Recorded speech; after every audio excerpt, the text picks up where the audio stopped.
A very good morning, class. My name is Ankush Panwa, and I am your English spoken language teacher. All right, class.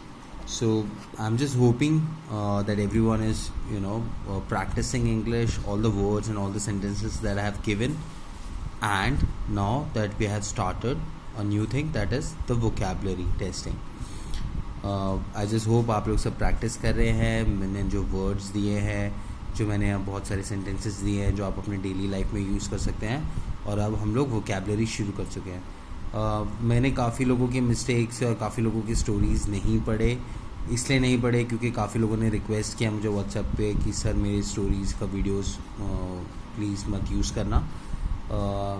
I think this is because of embarrassment, या काफ़ी बच्चे शाय हैं, वो ये ऐसा करना नहीं चाहते. लेकिन काफ़ी बच्चों ने काफ़ी अच्छी तरीके से अटैम्प्ट किए हैं स्टोरीज़. इसके लिए बहुत बहुत धन्यवाद. तो अभी हम लोग ने वोकेबलरी शुरू कर दिया. लास्ट टाइम हम लोग वोकैब्स में आए थे कहाँ तक? आई थिंक एम्बुश तक हम लोग ने लास्ट टाइम किया था. Today we are going to start with amuse. Alright, amuse का मतलब होता है to stop someone getting bored. अगर आप किसी को बोर होने से रोकना चाहते हैं उसे अम्यूज़ कहते हैं. राइट. सो ज़्यादातर लोग एक दूसरे को अम्यूज़ इसलिए करते हैं ताकि वो, या फिर इसलिए करते हैं ताकि वो उसे बोर होने से रोक सके. तो don't sorrow, I will Amuse you. ये इस छोटे बच्चे ने लिखा है, कोशिश की है. आप इससे बेटर सेंटेंसेस भी लिख सकते हैं. अम्यूज़ में आप ये बोल सकते हैं, the boy try to amuse the girl so that he can marry her. एक सेंटेंस मैंने भी आपको बता दिया, आप वैसे भी यूज़ कर सकते हैं. Rag is the cloth that are very old and torn and use for cleaning. आपके घर पे कोई भी ऐसे कपड़ा नहीं रहता जिसको आप यूज़ करते हैं साफ़ सफाई करने के लिए, या फटा हुआ पुराना जो आपकी टी शर्ट्स का कपड़ा बना दिया जाता है, जो बर्तन या गाड़ी के ऊपर साफ़ करने के लिए काम आता है, उसको बोलते हैं रैग. ऑलराइट. इस पे इन्होंने सेंटेंस बनाया, please pass me the rag, which is fair and okay sentence. Negotiation, the one who comes to an agreement after a long discussion. Negotiation मतलब काफ़ी लंबे डिस्कशन के बाद आप एक एग्रीमेंट पे आना, उसको नेगोशिएशन करते हैं. फॉर एग्ज़ाम्पल, अगर मुझे ये गाड़ी चाहिए और मैं काफ़ी नेगोशिएशन के बाद ये गाड़ी 3,20,000 की जगह 3,10,000 में ख़रीदता हूँ, तो मेरे 10,000 रुपये बच जाते हैं, और मैंने जो उस व्यापारी के साथ किया उसे कहते हैं negotiation. Don't negotiate, come to the topic. Alright. Bargaining होता है पैसे तुड़वाना. आपने देखा होगा जब भी हम लोग जाते हैं कहीं पर भी शॉपिंग पे, मम्मी आ जाती हैं, पापा जाते हैं, हम बोलते हैं भाई साहब ये 90 का तो है नहीं, 70 में दे दो, 60 में दे दो, नहीं तो मैं आगे जा रही हूँ, इस दुकान से नहीं, आगे वाला दुकान वाला दे देगा. तो इन सारी चीज़ों को बोलते हैं bargaining. To reduce anything after discussion. आप किसी भी डिस्कशन के बाद अगर कोई भी चीज़ को आप रिड्यूस करेंगे तो आप उसको बोलेंगे बार्गेनिंग. जिन्होंने ये सेंटेंस यूज़ किया, I sold my buffalo loss because of his bargaining. मतलब मैंने अपनी भैंस लॉस में बेच दी क्योंकि उसकी बार्गेनिंग की वजह से. स्प्लेंडेड का मतलब होता है gorgeous, superb. Wow, it is splendid मतलब वाओ ये बहुत अच्छा था, ये बहुत ही स्प्लेंडेड मोमेंट था मेरी लाइफ का. राइट. अब आपको अच्छे से दिख रहा है स्प्लेंडेड.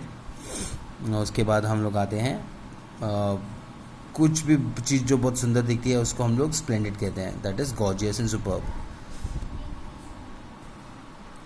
फिर उसके बाद हम आते हैं babble, to speak some words without understanding. कभी कभार हड़बड़ाहट से कुछ चीज़ें निकल जाती है. राइट. मैं बताना चाहता हूँ लेकिन मैं पता नहीं आप ऐसे जो हड़बड़ाहट हो जाती है तो हम लोग कुछ भी वर्ड्स निकाल देते हैं जो हम लोग विदाउट अंडरस्टैंडिंग बोल देते हैं. इसको कहते हैं babble. Sorry I was babbling, don't take it to your heart. ये भी सही, इनका काफ़ी अच्छा सेंटेंसेस है बैबल के ऊपर. रश का मतलब होता है crowd. Okay, there is a rush so I can move fastly. मतलब काफ़ी क्राउड है, इसकी वजह से मैं मूव नहीं कर पा रहा. Miserable, the one who is suffering from any kind of any kind of loss, you should tell me your problem why you are miserable. कोई भी किसी प्रकार का लॉस या किसी को खो देता है तो एक पोजीशन में आ जाता है जो कि बहुत ही ख़राब पोजीशन होती है, जिसको अंग्रेज़ी में कहते हैं मिजरेबल। ऑलराइट, फिर हम आते हैं फेथ पे। फेथ का मतलब होता है बिलीव, यकीन, विश्वास।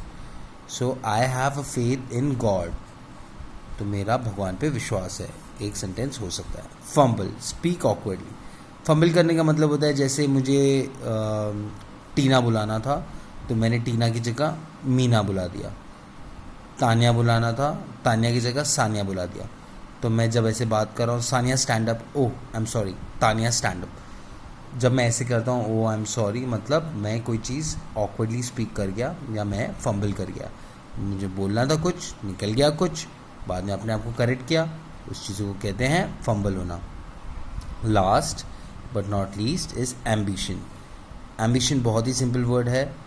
ये वो वर्ड्स हैं जो आप बड़े होके क्या बनना चाहते हो, something that you very much wants to become या wants to desire. Alright, my ambition और desire is to become an IAS officer is the sentence जो इस बच्चे ने यूज़ किया है। आई जस्ट होप वो IAS ऑफिसर बन जाए। सो एम्बिशन वो होता है जो आप डिज़ायर करते हैं, जो आप बनना चाहते हैं लाइफ में। ऑलराइट गाइस, इसी के साथ साथ आज के 10 वर्ड्स भी हो गए हैं, इसी के साथ हमारी क्लासेस ख़त्म होती हैं। Thank you so much guys for being there. आप ये कंटिन्यूसली वोकैबुलरी प्रैक्टिस करते रहिए, सारे वर्ड्स यूज़ करते रहिए। धीरे धीरे अगर आपकी वोकैबुलरी बढ़ेगी और आप 1000-2000 वर्ड सीखेंगे तो आप कभी भी एक रीडिंग कर रहे होंगे तो आपका फ्लो नहीं टूटेगा, तो आपको चीज़ें समझ में आने लग जाएंगी। Alright, thank you so much, have a nice and lovely day, bye bye.